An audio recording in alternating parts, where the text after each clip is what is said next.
Oo, ikaw nga. Ikaw, kausap kita. Huwag ka masyadong magulumihanan sa pagsakop sa mga maraming bagay. We should not be lovers of pleasures. Rather, we should be more lovers of God. Tayong mga tao, okay? Malimit tayong nalulunod sa pagkamkam sa mga material na bagay, pagkamkam sa anumang bagay na mga pagpapasaya sa atin. Pero hindi niyo po alam na mas mahalaga at masarap ang kamkamin ang pagmamahal ng Panginoon. Iyan ang aking natutunan sa aking buhay. Sa panahon ng aking pagdadalamhati, sa panahon ng aking pakikibaka sa aking karamdaman, wala akong ibang niyakap kundi ang pagyakap din ng aking Panginoon. Marami mga tao, maging kapamilya mo, kaibigan mo, ang hindi makakaalala sa iyo, lalo na sa panahon ng mayroon kang nararamdaman.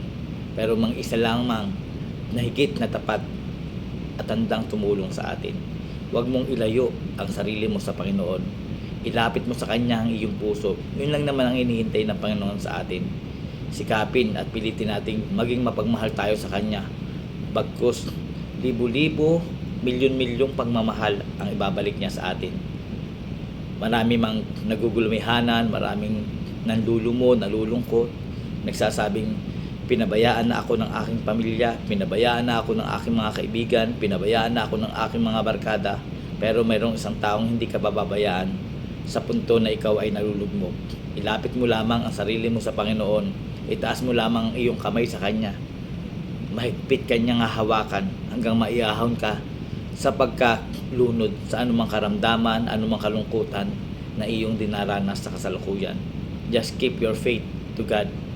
Hindi Kanya pababayaan. Be more lovers of God.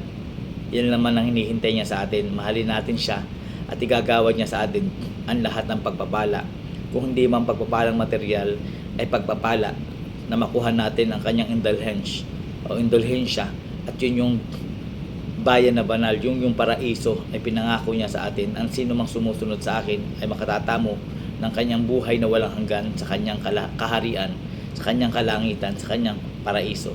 God bless everyone. Mag-ingat at maging matatag tayo, maging matapang tayo sa paghamon sa ating mga suliranin.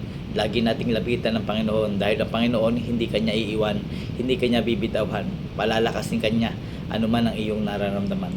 God bless everyone.